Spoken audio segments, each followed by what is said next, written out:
Hello everyone, this is your test 4 review for Intro to Stats, and there's 9 questions here and I'm going to go through all of them, and I encourage you to try them on your own before you watch this video if you can.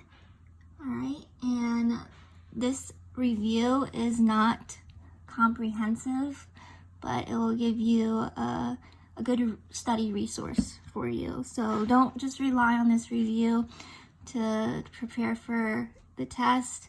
You also have your homework and quizzes that you can refer back to, and the video lectures that I posted for you on my courses. Alright, so this review is going to focus more on the mechanics and the computational aspects of these sections up here, but conceptual questions will be on the exam, and you've seen a lot of that in your homework questions, so I would refer back to those as a source of study as well. Alright, so let's get started. So this first question asks us to find the point estimate given the confidence interval. So we're working backwards now. We have the confidence interval and we want to find the point estimate. So in order to do that, all you have to do is add the lower bound and the upper bound together and divide by 2, and then you'll get the halfway point, which is your p hat, your sample proportion. So let's do that. P hat equals 0.753 plus 0.797. You're going to add those two up, divide by 2, and what you should get is 0.775. So p hat equals 0.775. So that was pretty simple. We always start off simple and we get harder, okay? So moving on, number 2. So 2 asks us to find the critical value that corresponds to a 98% confidence interval. So we need to find out what alpha is in order to find our critical value. So we know we have a 98% confidence interval. 1 minus alpha gives us the confidence interval. So this means alpha is 1 minus the confidence interval. So 1 minus 0.98 is 0.02. So alpha is 0.02. And we want alpha over 2. So alpha over 2 is going to be 0.02 divided by 2, which is 0.01. So we're looking for the critical value at 0.01. Now recall that this represents the area to the right. So if I diagram this is our critical value.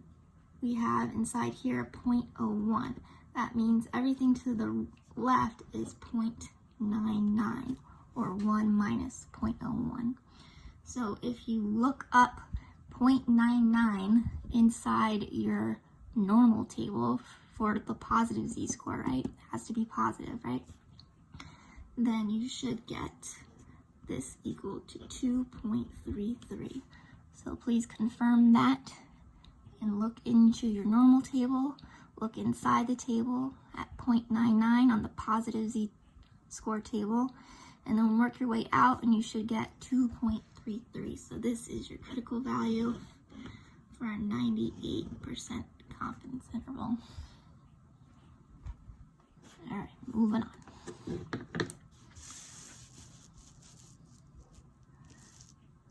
So here's question 3. Use the given degree of confidence in sample data to construct a confidence interval for the population proportion.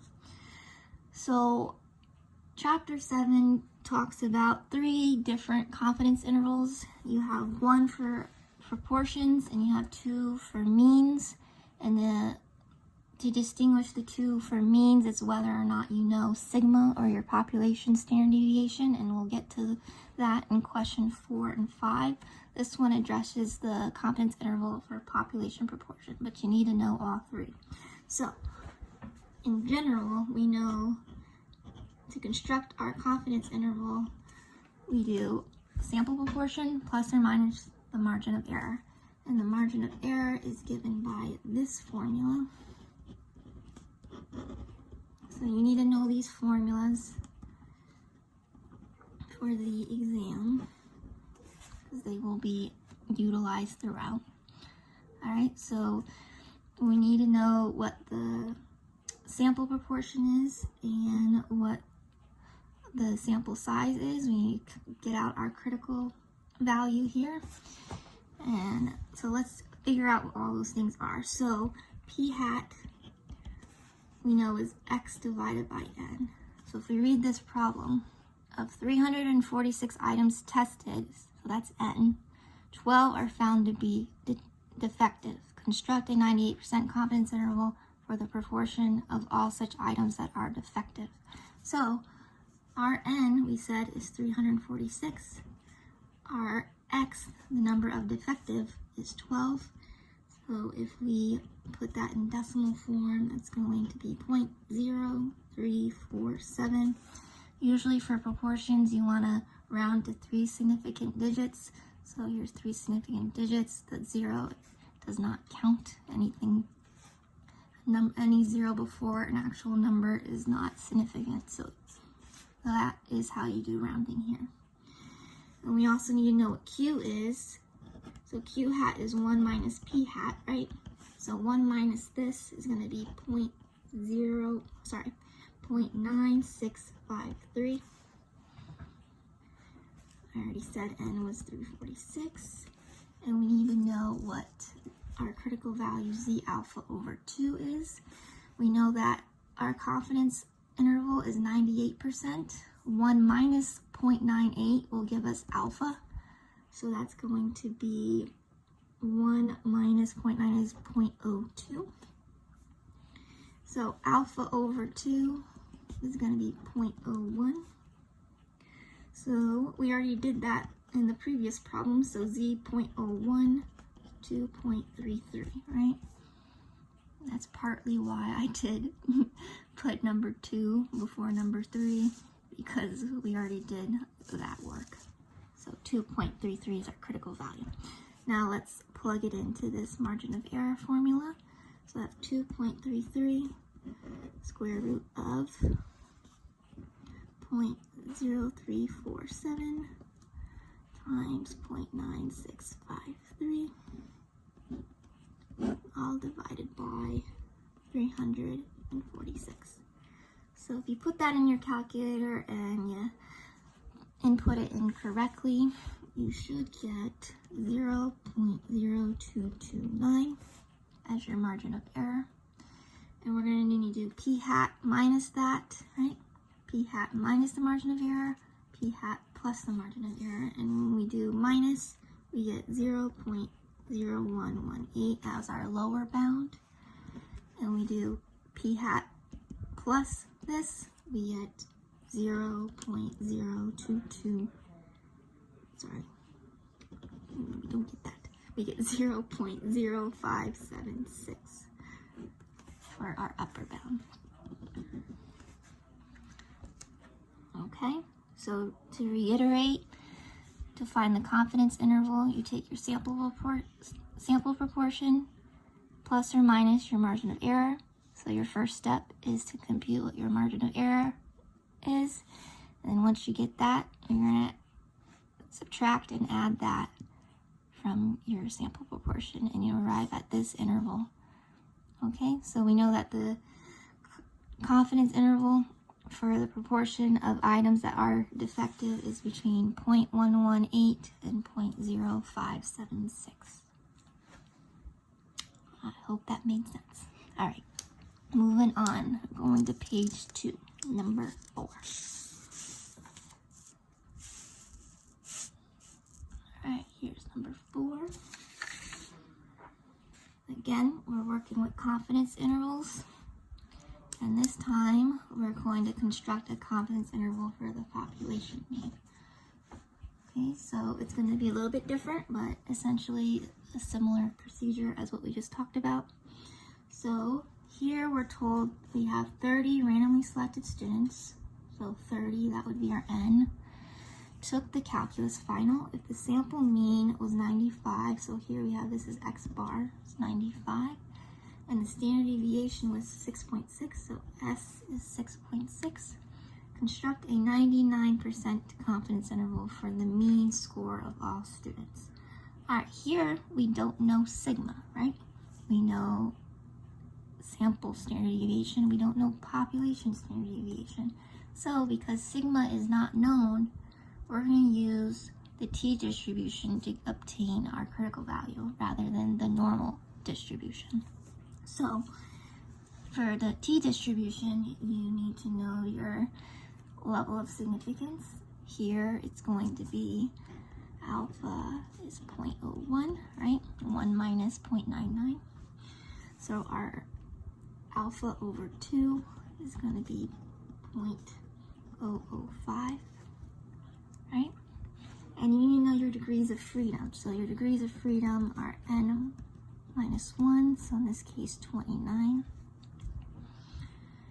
All right, and let me list our other known values. We have 95 for our sample mean, 6.6 for our sample standard deviation, n is 30, and we got our information to obtain our critical value. So we need to look up our critical value in the t-distribution table. So you're going to look alongside the left hand side is going to give you your degrees of freedom. So you're going to go to 29, and then you're going to look under two-tailed, or you can look under two-tailed for 0.01 or one-tailed for 0.05. It really doesn't matter because they're going to be in the same column. So if you look up 0.005 under one-tailed and 29 degrees of freedom, you should get 2.756 from the table. Okay, so that's going to be important when we find the margin of error. So just like the proportion context, we're going to do your sample statistic plus or minus your margin of error. But here our margin of error is t alpha over 2 times s squared n. Alright, well we know what that is. That's going to be 2.756. You're going to multiply it by this fraction, and you should get 3.32.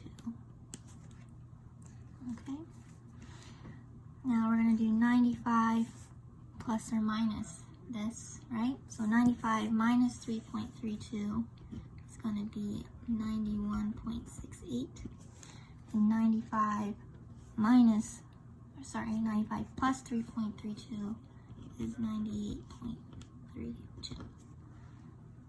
Okay, so that is your confidence interval for the mean score of all students who took the calculus final. So to reiterate, since we don't know sigma, we're working with the sample standard deviation rather than the population standard deviation. Our critical value here is going to come from the t distribution rather than the z, right? Z distribution or the normal distribution. So that's the main difference here. And we're using S in this margin of error equation rather than sigma. So because we're using the t distribution, that's where we're going to get our critical value. And you can either look up 0.05 as one-tailed or 0.01 for two-tailed, and then look on the left-hand side for your degrees of freedom, which is always n minus 1. And you get that out, plug and chug, you get your margin of error to be 3.32. Add and subtract that from the sample mean, and that's how you construct your confidence interval. Alright, so now let's look at the last case for confidence interval when we know sigma, and that is question number 5. So here we have a random sample of 104 light bulbs, so that's going to be our N. We have a sample mean of X bar equal to 543 hours. A standard deviation, right? Sigma is known, 26 hours. We're asked to construct a 90% confidence interval, so that implies that alpha equals 0.10. Right, or alpha over 2 is 0.05. And similar formula for the confidence interval, but instead of using t-distribution, we're going to use the normal distribution to get our critical value.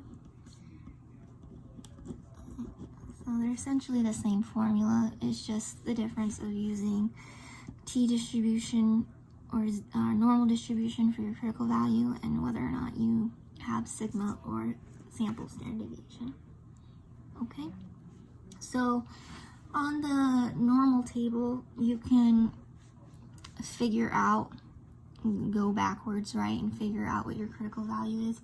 But there's also a little table at the bottom, I think the bottom right of the normal table, that will actually tell you what your critical values are for each standard level of confidence, like 90%.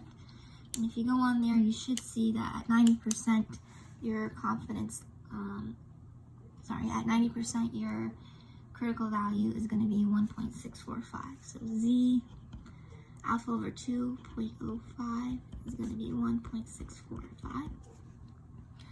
So I'm going to plug that in, 1.645. We know sigma is 26, and N is 104. If you do this in your calculator, you should get 4 point something, but since we're told to round our answer to the same number of decimal places as the sample mean doesn't have any decimal places, so I'm just going to round up to 4. Okay, so we do 543 minus 4, and then 543 plus 4. So minus 4 is 539, plus 4 is 547. So that's our confidence interval for the mean of all light bulbs, the mean life in hours, right? Between 539 hours and 547 hours. Okay, so just be able to distinguish this problem from the previous problem and recognize when you have to use t-distribution or the normal distribution to obtain your critical value, all right? And that's truly just based on whether you know sigma or you don't know sigma, okay? If you don't know sigma, you're going to use t-distribution to get your critical value. If you know sigma, you're going to use the normal distribution, okay? All right, so we're going to step away a little bit from confidence intervals to some extent, and then move on to determining sample size. So I have one question here that asks about figuring out the sample size that would be required. So here we're asked to find the minimum sample size required to estimate an unknown population mean. The question says, how many women must be randomly selected to estimate the mean weight of women in one age group? We want a 90% confidence that the sample mean is within 2.1 pounds of the population mean, with the population standard deviation known to be 19 pounds. All right, so again, this is formula driven. The sample size formula is this.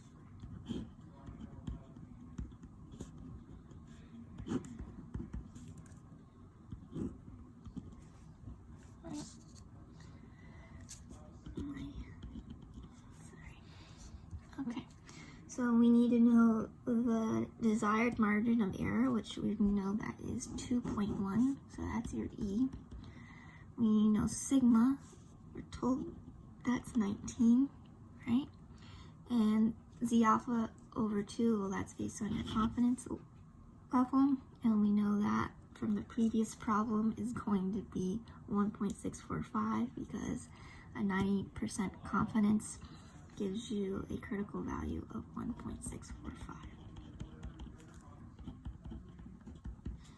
Okay, so let's plug all those values in. I'm going to change my pen because I feel like this one's running out.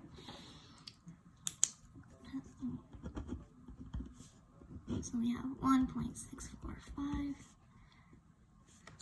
times 19 divided by 2.1 and do all that division and then square it. So when you do this in your calculator, you get 221.5 roughly. And for all sample size type questions, you're going to round to the next whole number. So we'll round it 222. So the sample size that we need is 222 women in order to be 90% confident that the sample mean is within 2.1 pounds of the population mean.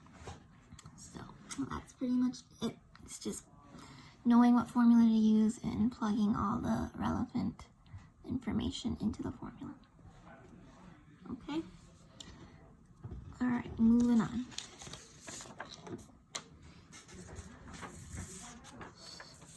So these remaining problems are going to be Chapter 8 material hypothesis testing problems.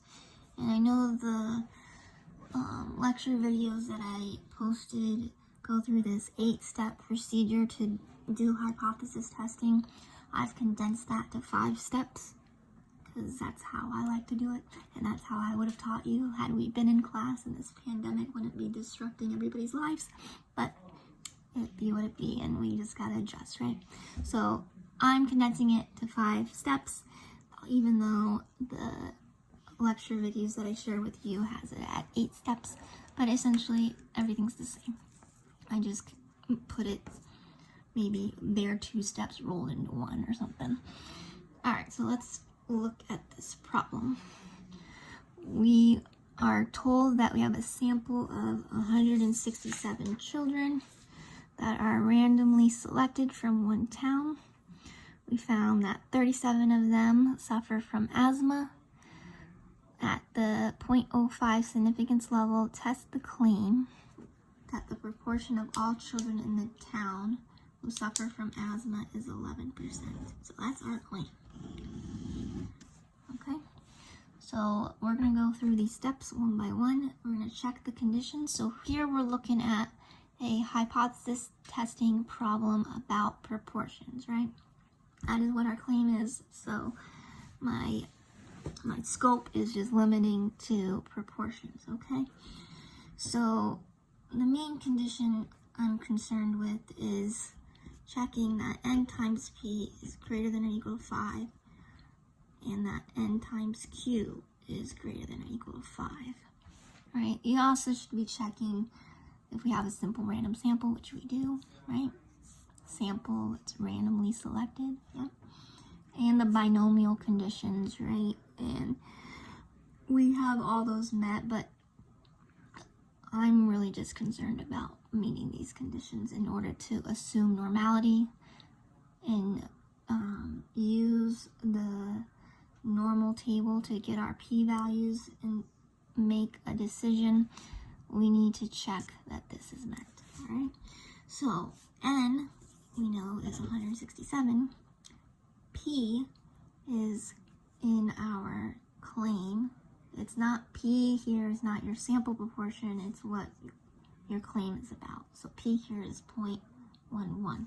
So if I do 167 times 0.11, I get 18.37, and that indeed is bigger than 5. So that part is met. If P is 0.11, then Q is 1 minus P, so 0.89. So we have 167 times 0.89, and that is 148.63, which again is greater than 5, so that is met. All right, so now that that is met, we can proceed through the hypothesis testing procedure and utilize the normal table to obtain critical values and p-values to make a decision, right?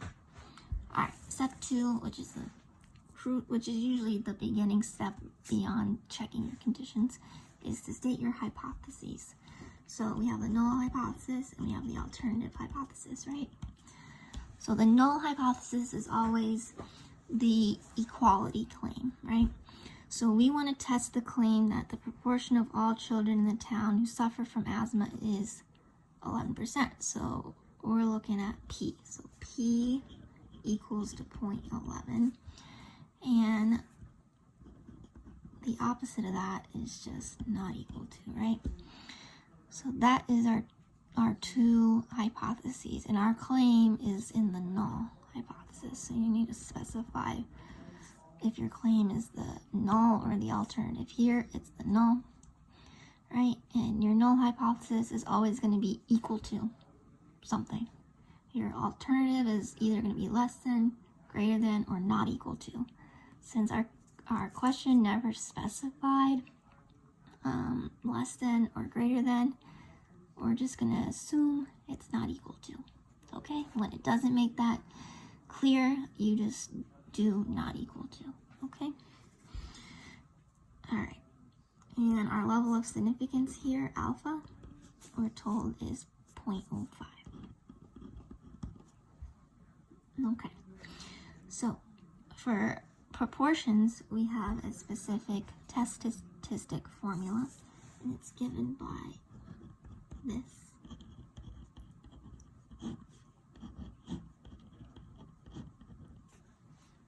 Okay, so p hat is our sample proportion, and we know p hat is x over n. So here we're told that 37 of our children from 167 have asthma. So you have 37 over 167. So that's going to be approximately 0.22. You really shouldn't round here. You should round at the end, but for convenience, I'm just going to put that here, but don't round until the end, okay? So it's going to be 37 divided by 167. It's actually going to be that, all right? So you want to store that, or so you could store by saying store that function, and then you say alpha A. So that's how it looks.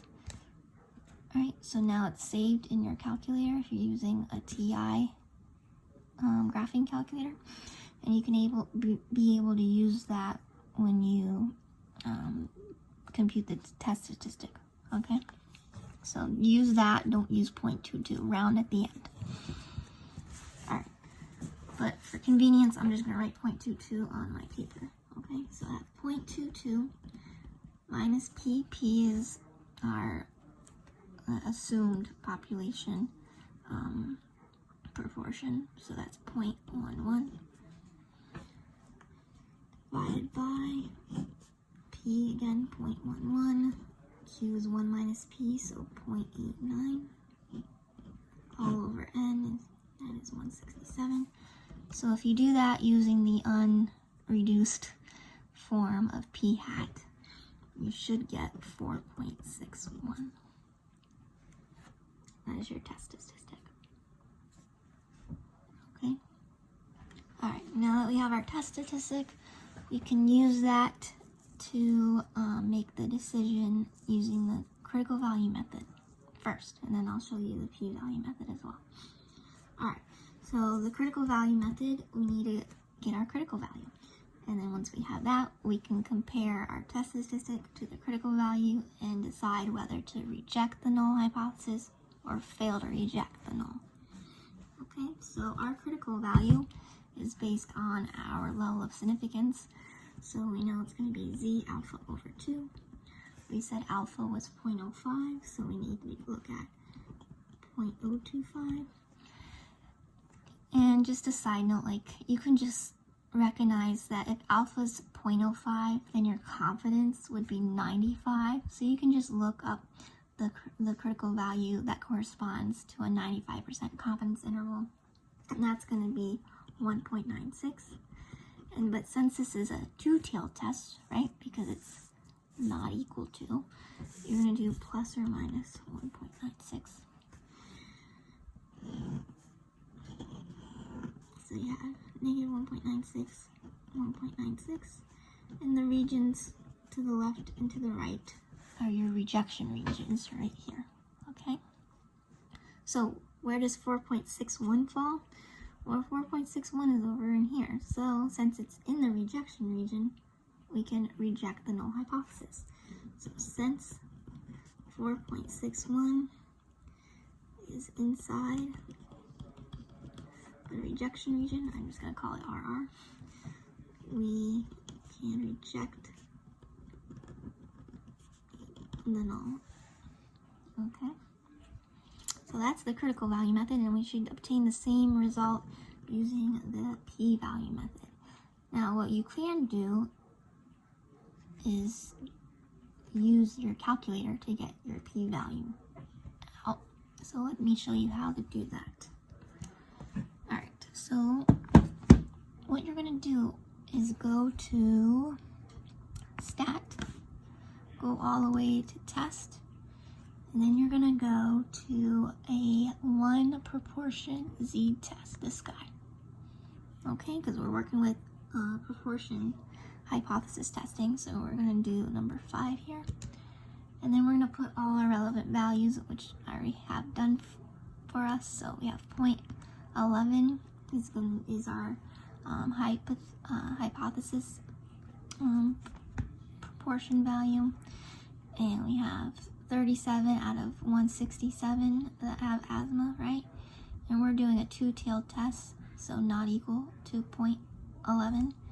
And we click calculate, and then here we go. So we see here that our test statistic is 4.607 or 4.61, what we got doing it by hand. And our p-value is 4.08 times 10 to the negative 6. So that's really, really small. That's 0.00000. There's 5 zeros and then 4.08. So it's really, really small, and so it looks like this: 0.1234548, right?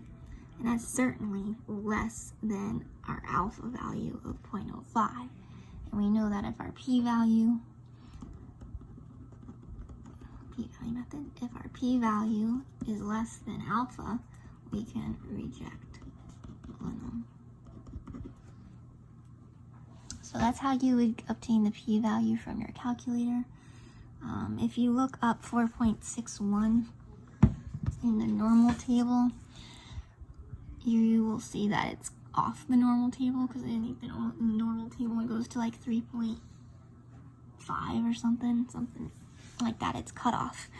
So if you want an accurate reading of the p-value table, just do it in your calculator using 1 prop z-test, okay? For your proportion hypothesis testing problem. You'll use a different test if we're doing it about means, okay? And I'll show you that when we get there. Alright, so in any case, if you're using the critical value method here or the p-value method over here, you're going to get the same result, right? Reject the null. Okay, so how do we word the conclusion now that we know our decision is to reject the null? Well, you should have seen in the videos for, I think, 8.2 or 8.3, I'm not sure, that there's a specific way to phrase the conclusion. So let me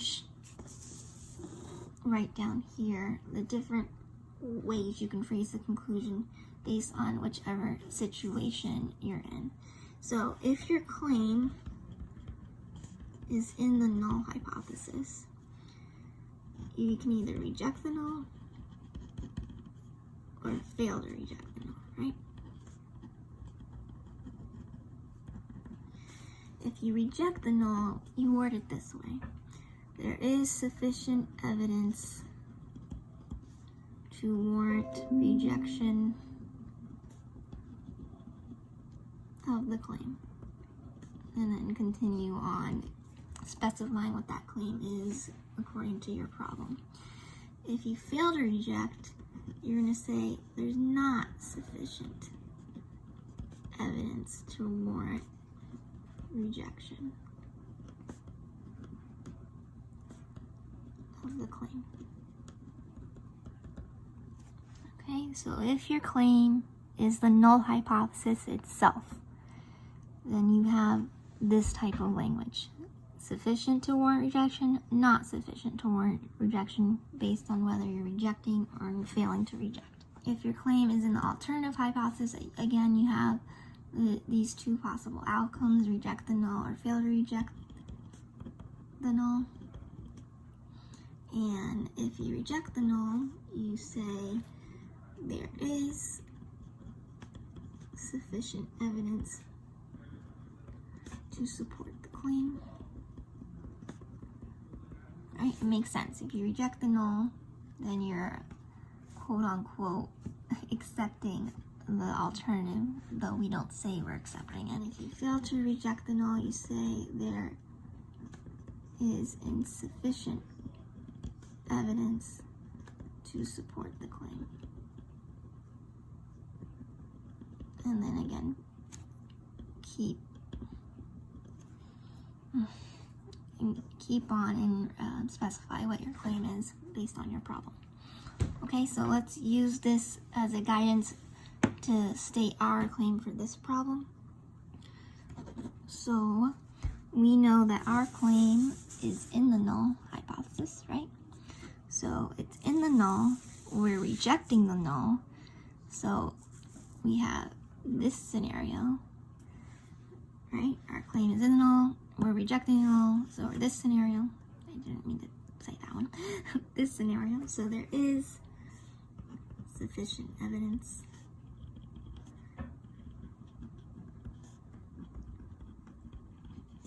to warrant rejection of the claim that the proportion of all children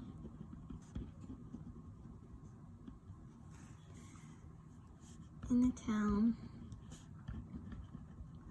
who suffer asthma, from asthma rather,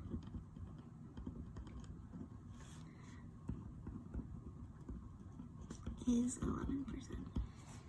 So that's how you write it. We reject the null, our claim is in the null, so then we say there is sufficient evidence to warrant rejection of the claim and specify what that claim is in the context of the problem. Okay?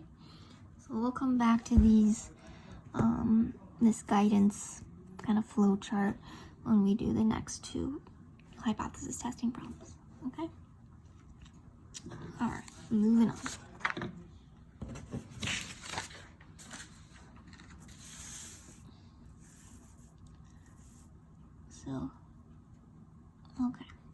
So this problem is going to talk about testing the hypothesis of a population mean rather than a population proportion. So let's read it. A manufacturer makes ball bearings that are supposed to have a mean weight of 30 grams. A retailer suspects that the mean weight is actually less than 30 grams. The mean weight of a random sample of 16, so here's our n, is 28.6, so that's our x bar sample mean, with a standard deviation of 4.4, so that's going to be our S, right? At the 0.05 significance level, so that's our alpha, we want to test the claim that the sample comes from a population with a mean weight less than 30 grams. Alright, it says use the traditional method of testing hypotheses. So that's the critical value method, but we'll do both methods just to cover all our bases, right? So here, when we're dealing with hypothesis testing of population means, we have a different set of conditions to apply. So here we look at whether sigma is known or not known.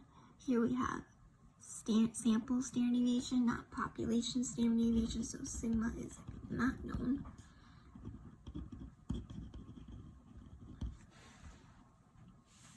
And we have to make sure that the sample comes from a normal distribution or that the sample size is greater than 30 so we can infer normality, right? So we're told in the beginning of this problem to assume that the simple random sample comes from a normal distribution, right? So since that is satisfied, so we know the sample comes from a normally distributed population. So since that is satisfied, then we can proceed with the hypothesis testing procedure using the normal table to make our decision, right? Okay. So next we have to construct our null and our alternative hypotheses. We want to know whether or not the sample comes from a population with a mean weight less than 30. So our null hypothesis is always equals, right? Our alternative is less than 30 grams, right? So the mean weight of these ball bearings is less than 30 grams. That's the claim that we want to test, right? So here our claim is in the alternative rather than the null hypothesis.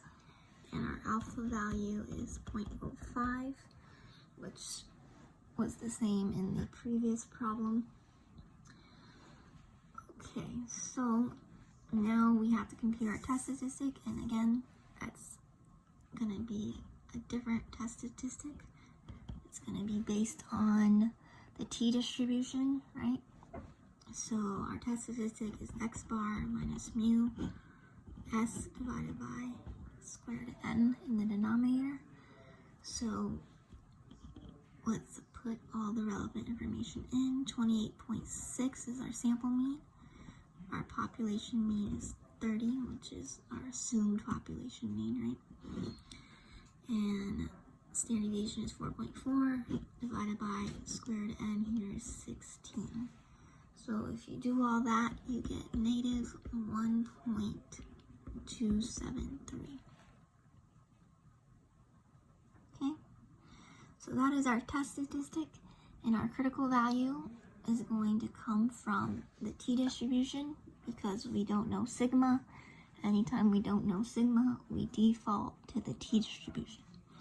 So again, to figure out our critical value, you need to know what the degrees of freedom are. So that's n minus 1. So that's going to be 15 here.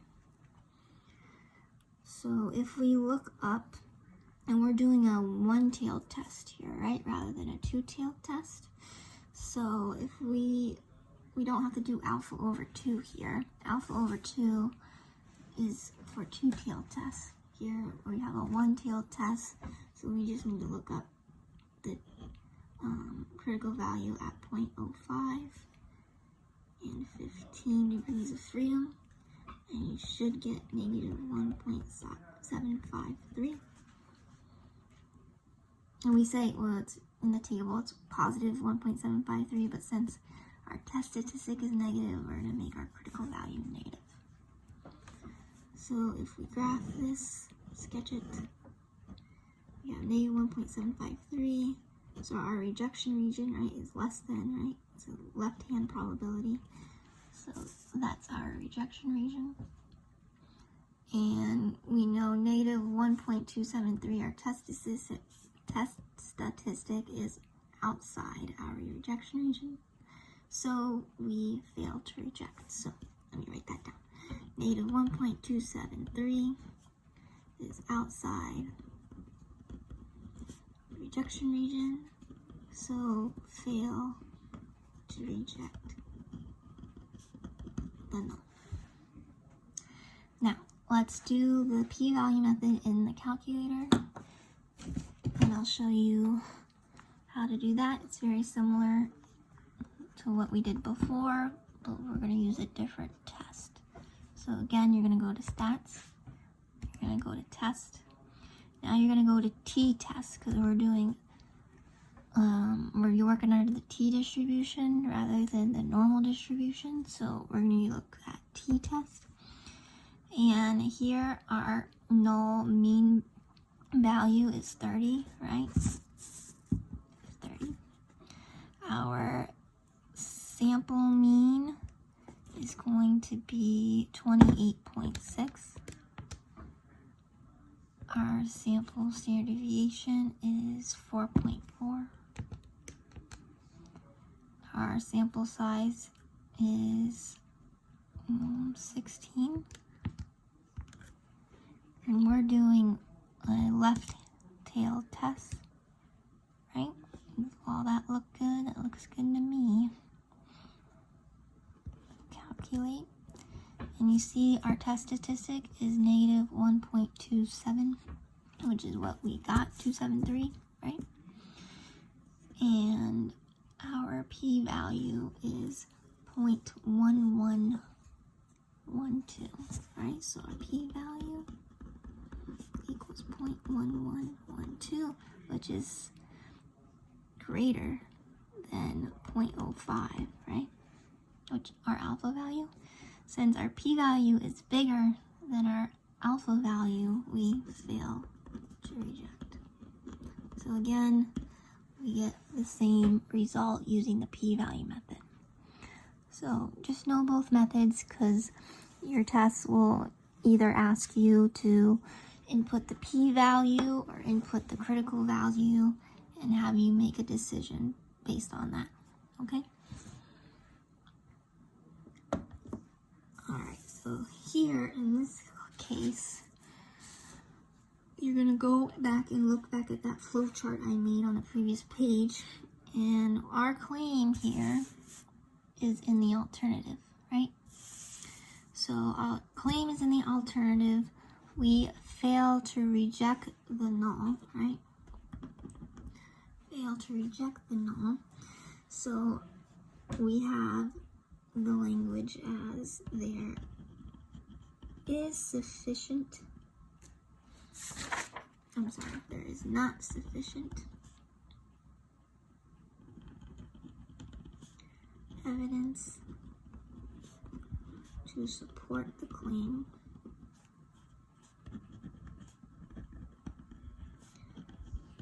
that the mean weight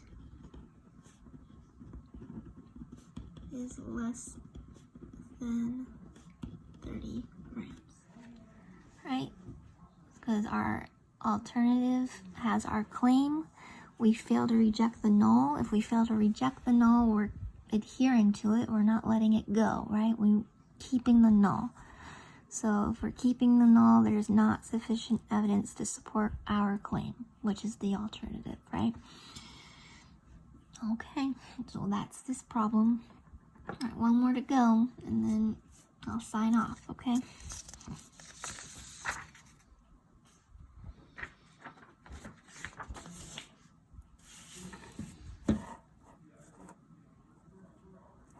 Okay, so here's question 9. So this question, if you read it, is another hypothesis testing question for population mean.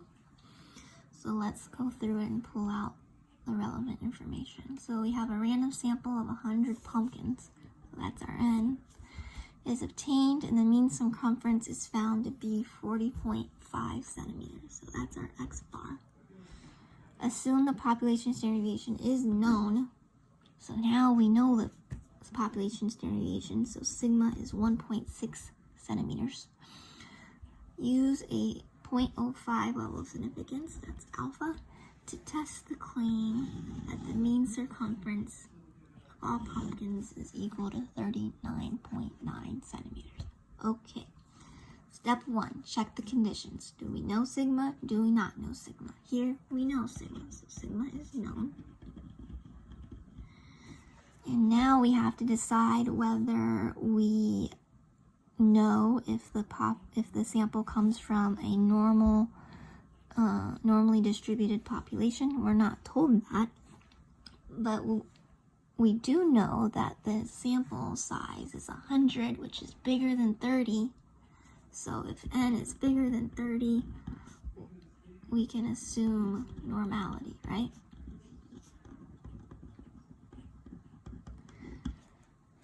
So when we're talking about hypothesis testing of means, we need to know whether the sample comes from a normally distributed population, and if that's not satisfied, our sample size needs to be bigger than 30 for us to assume normality.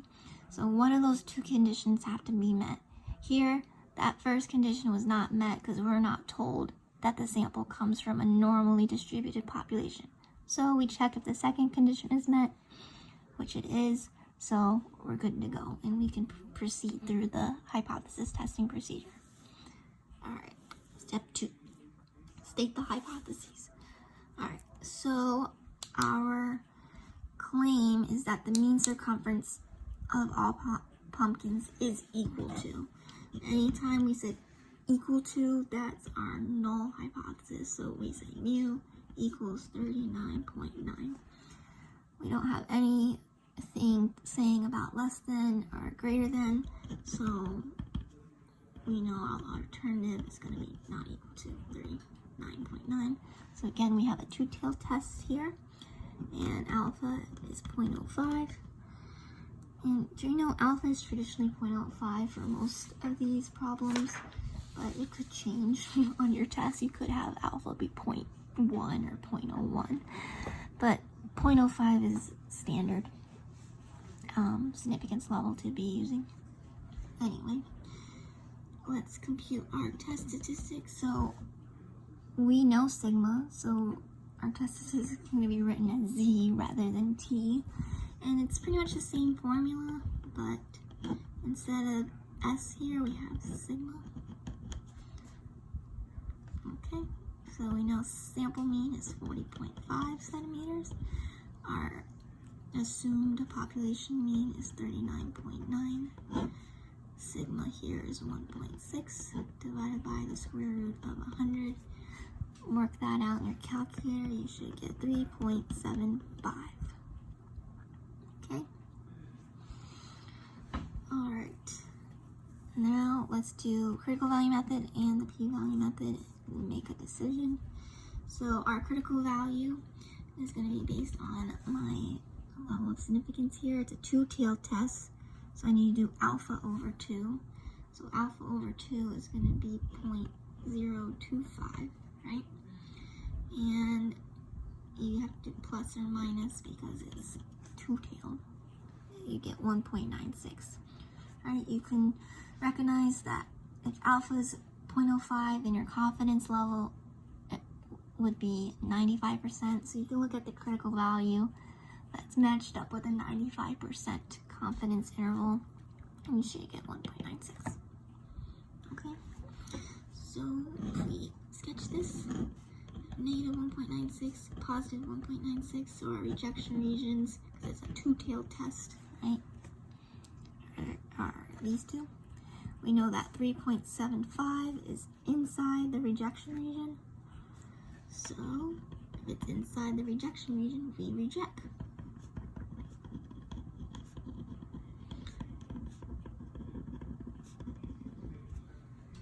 Okay. Now, if you look up 3.75 in your normal table, again, you're gonna get something that's not quite accurate, but because your normal table cuts off after a certain point, I think 3.5. Let me confirm that. So your normal table cuts off, well, yeah, at 3.5 exactly, and it's. So if you want to get a more accurate reading, let's do it in your calculator.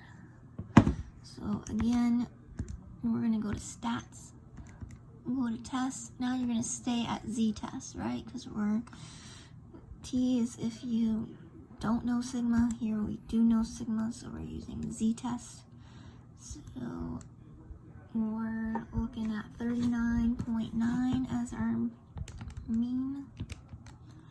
Our here is 1.6. X bar is 40.5. And our sample size is 100. We're doing not equal to. Calculate that. And again, we get our test statistic is 3.75, which is what we got, right? And our p-value is really, really small. All right. So that's 0.0017, blah, blah, blah. So that is less than 0.05, right? Our level of significance. So we reject.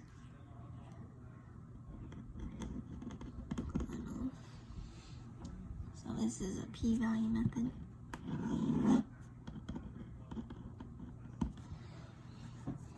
Okay, get the same result. All right. Now I forgot to tell you that our claim was, so our claim here is in the null hypothesis, right? So our claim is in the null. We reject the null, so our wording is going to be as follows. There is sufficient evidence to warrant rejection of the claim that the mean circumference of all pumpkins is equal to 39.9 centimeters. And that's it. Alright, so make sure you understand how to phrase your conclusion. Use that flow chart I developed in problem 7 as a guide, and it should become intuitive after a while, right? This one says you reject the null, your claim is in the null, so this is enough evidence to warrant rejection of the claim. It makes sense, right? Alright, so this concludes your test review for test 4, which primarily deals with confidence intervals and hypothesis testing for proportions and means. Understand when you're going to use t-distribution, understand when you're going to use normal distribution, and that's based on whether or not you know sigma. And again, don't rely on this as your complete study resource. Again, you need to study outside this review, but this is a good form of studying, but not the end-all be-all of your studying, okay? All right, if you guys have any questions, you know to reach me on my courses or by email. And with that, I'll talk to you guys later, okay? Bye-bye.